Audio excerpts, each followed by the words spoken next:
extrêmement surpris par cette décision, parce que c'est une course, on nous la présente quand même à tout le monde, même moi qui suis un spectateur de cette course maintenant, comme une course extrêmement difficile où ils vont affronter toutes les tempêtes du monde.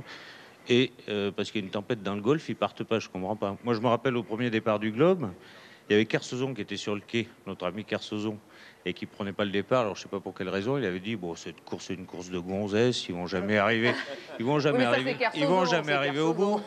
Je crois savoir que c'était un petit peu péjoratif dans son vocabulaire. Et j'ai l'impression aujourd'hui que ça se vérifie. Titon Lamazou, bonsoir. Bonsoir. Merci beaucoup d'être là. C'est très sympa à vous, d'autant que vous aviez une obligation et que vous l'avez fait sauter pour participer à cette émission ce soir. Oui, il fallait voir ce soir l'inauguration du musée d'art modeste d'Hervé Di Rosa à Sète.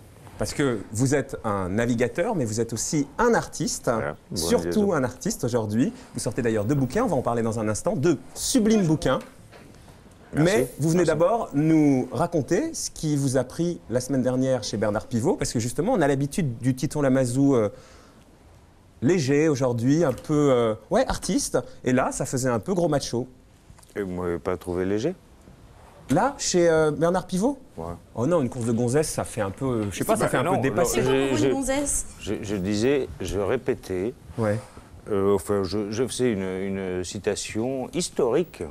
Parce que quand nous sommes partis dans le Vendée Globe il y a plus de 10 ans, maintenant 10 ans. En 90, quand vous l'avez gagné, c'était le premier. Et c'était le premier, en plus on ne savait pas où on allait, etc. Et Kerso qui était venu habituellement. Olivier de Kersozon. Ouais, voilà, oui, Olivier de Kersozon. C'était ces plaisanteries habituelles qui nous avaient fait bien marrer en disant ils partent sur des bateaux de gonzesses, ils vont appeler leur mère et tout ça, etc. Et j'ai juste fait allusion à ce qu'il avait dit, parce que moi j'étais contre, mais ça aurait emmerdé tout le monde. Est-ce que ça vous intéresse de savoir si les concurrents du Vendée Globe partent un jour, un autre? Non. Bah, c'est intéressant de savoir, oui. Oui. Quand ça part. Oui, mais si vous voulez, il y a un départ de course. Moi, ce que je voulais dire, et ça n'aurait pas été repris, hein, ni par vous, ni par personne, qu'il y a une ligne de départ qui est fixée un jour. Le dimanche, toutes les courses comme ça.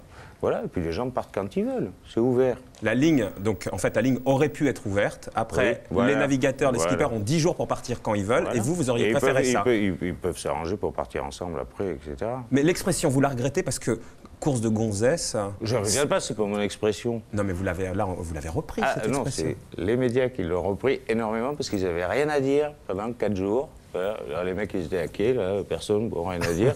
Alors tous les médias, ils allaient interviewer les skippers en disant « Il y a Titouan qui vous a dit que vous étiez une gonzesse. » Évidemment, évidemment. Le mec... Imaginez le skipper en disant « C'est le con » et tout ça. Bon, voilà, etc. Et puis voilà, ça s'est enflé.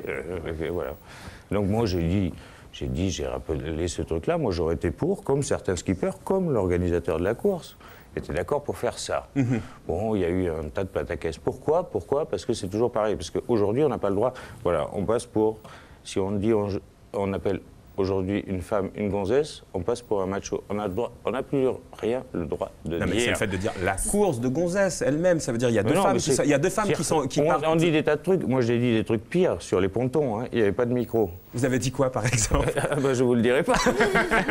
Et pas con, pas si fou. Je vais pas dire ce que j'ai dit. Mais c'était, pour moi, c'était. Et puis en plus, je vous dis sincèrement, qu'ils partent le dimanche, le lundi, le mardi ou le mercredi, ils ont 25 000 milles à faire. Et je sais, je l'ai fait 3 fois cette course autour du monde. Et donc, je sais ce que c'est. Et on n'est pas à 3 jours près. Donc je pense que ce que j'ai dit a servi beaucoup aux médias. À occuper le temps, quoi. Bah ouais, voilà, pour occuper le temps. Et ça continue d'ailleurs. Et j'ai l'impression même que ça a tellement frappé, et ça c'est marrant, parce que mettez-vous 10 ans en arrière, et les choses ont peut-être changé. Parce que, mais les choses ont changé, il y a la parité aujourd'hui, enfin... Non, c'est pas ça. C'est que les gens, c'est une sorte d'autocensure perpétuelle. Le tout sécurité. Vous citez Olivier de Kersozon. Olivier de Kersozon, on l'aime beaucoup, mais c'est pas le prix Nobel de la délicatesse, Olivier de Kersozon, quand même. Vous êtes d'accord, non? Ouais, et alors? Et vous pensez être quoi? Vous êtes Moi, un franc-parler, de temps en temps, je dis n'importe quoi, n'importe quand, et alors on prend un micro, mais enfin, c'est que pour moins que ça, il y en aurait qui auraient eu les chaînes de garde aux fesses, hein, quand même. C'est-à-dire? Bah, les chiennes de garde se réveillent dès qu'on traite une femme de gonzesse. Elles appellent. Vous avez plus un coup de fil d'Isabelle Alonso? C'est une erreur, parce qu'à mon avis, méfiez-vous. Les gonzesses, justement, méfiez-vous. Parce que, ouais, à mon avis, les mecs qui vont vous brosser dans le sens du poil, pour dire poliment, eh bien, méfiez-vous d'eux. Parce qu'au moins, nous, on les aime bien, les gonzesses. Et ceux qui vont vous flatter dans tous les sens, à mon avis, c'est pas forcément les moins machos. Il ne faut pas se fier aux apparences, c'est ça, Titouan Lamazou? À mon avis, non. Quand vous avez dit ça, vous étiez à la dictée de Bernard Pivot. C'était une dictée de gonzesse? La dictée de Bernard Pivot? Non, sérieusement, vous avez fait combien de fautes à cette dictée? Je comprends pas la question. Elle veut dire, est-ce que c'était une dictée un peu nulle, un peu fastoche, hein, ou c'était une dictée compliquée? C'est ça qu'elle veut dire? Je suis à moitié analphabète, alors de toute façon, c'était forcément compliqué, mais compliqué pour tout le monde. Il y avait 2 académiciens à côté de moi. Ouais. Ils n'ont pas remis leur copie, je peux vous dire. Ils ont foutu sur la table. Comme nous, d'ailleurs. Comme vous? Bah oui. Vous savez pas combien vous avez fait de fautes? Si, mais j'ai oublié, parce que c'est quand même pas ma préoccupation principale. Principale. Mais évidemment, la dictée, elle est faite pour faire des fautes, quand même. Évidemment. Bon, nous, on n'a même pas essayé. Non, il y a eu quelques types fort brillants, ou femmes, fort brillants, qui n'ont fait aucune faute.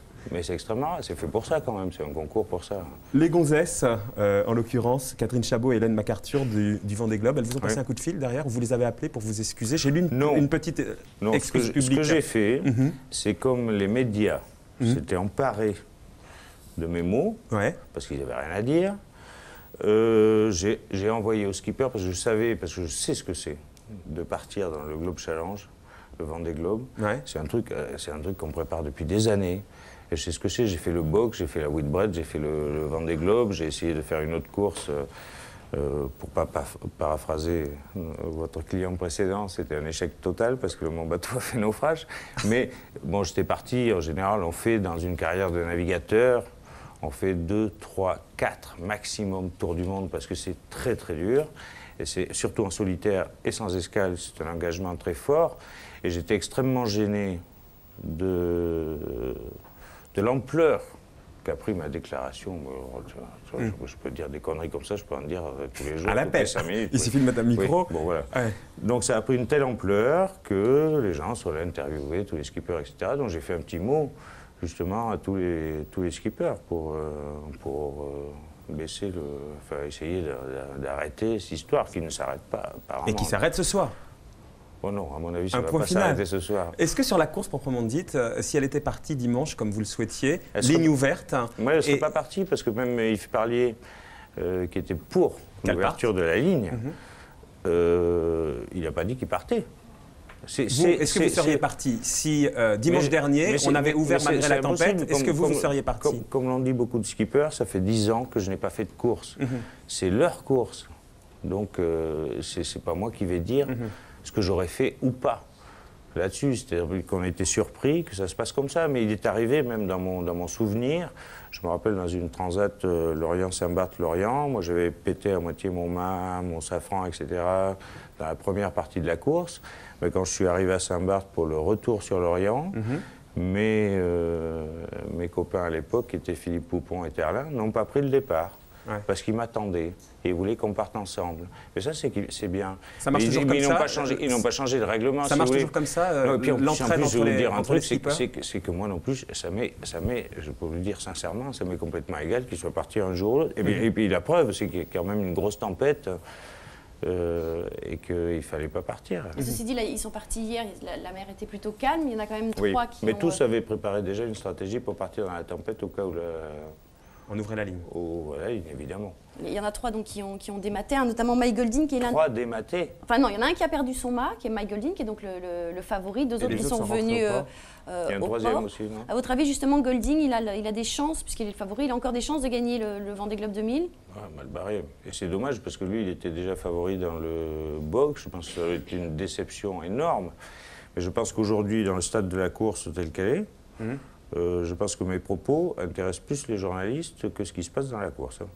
La preuve, c'est que vous dites 3D matage, machin, vous n'avez rien à foutre de ça. C'est une gonzesse. Les tu histoires vois. C'est une gonzesse. Les- Pour moi, c'est. Les histoires de gonzesses, ça vous intéresse plus que les histoires de dématage, ça c'est clair. Oui, ça, je vous le confirme. Les bouquins, en tout cas, les a lus, Ariane, vos bouquins. C'est fini. Ah ben voilà, si elle la- parle de mes bouquins, je vais arrêter de... Ah, voyez. Ah, vous voyez, Ah, ben, faut pas. oh, gentil. C'est fini la navigation. Maintenant, c'est que les bouquins, les photos que vous faites, etc. Pas du tout, pas du tout. Je suis en train de faire un projet, d'essayer d'armer un énorme bateau pour amener les artistes sur l'eau. La compétition, c'est fini. La compétition. Donc ça, c'est Rêve de désert que vous publiez, qui sort le 15 novembre, je crois, hein, la semaine prochaine, en avec ce moment. Raymond Depardon. Oui, on a fait un C'est travail. un album de photos donc, de Depardon. Et vous avez peint sur ces photos. Ça donne un sublime résultat. Mais d'où est venue cette idée, en fait? Pourquoi l'idée, peindre c'est sur la- les photos de Depardon? L'idée, c'est la Fondation Cartier qui a fait une exposition sur le désert cet été et qui a eu l'idée de nous réunir 2 artistes voyageurs et on est arrivé à ce résultat. On ne savait pas ce qu'on allait faire. Et en fait, je suis parti à Tombouctou, au Mali, Ouais. le port sud du Sahara. Et je suis parti, non pas comme d'habitude avec des pages blanches de carnet, mais je suis parti avec des photos de Raymond Depardon. Et j'ai vous avez dessiné, peint j'ai sur les dessiné photos. sur les photos et à l'envers des photos. Et ça a fait un carnet de voyage un peu insolite. Et c'était une overdose d'océan, de partir dans le désert. C'est bizarre de passer à l'opposé, une overdose d'eau, d'aller dans le désert. Oh, tout le monde vous dira que ça a beaucoup de relations. Hein. Ça se ressemble. Oui. Vous êtes parti en solitaire, parce que le Vendée Globe, c'est 3 mois solitaire, je crois. Est-ce que ce côté, quand on est face à soi-même, est-ce que ça vous manque aujourd'hui? Et vous n'êtes pas face à vous-même tous les jours et toutes non, les c'est nuits face de- à Oui, face Ariane, à moi, moi. tous les Et croyez-moi, jours. c'est pas facile tous les jours. Non, Ça vous manque? On peut parler de la solitude et tout ça. La solitude en mer est une solitude choisie. C'est pas une solitude subie. Sauf quand il fait très mauvais, que le bateau chavire et tout ça. Là, à ce moment-là, c'est subi. Mais qu'on soit à 3 ou 4 ou tout seul, c'est pareil. C'est pareil. Ouais, dans ce cas-là.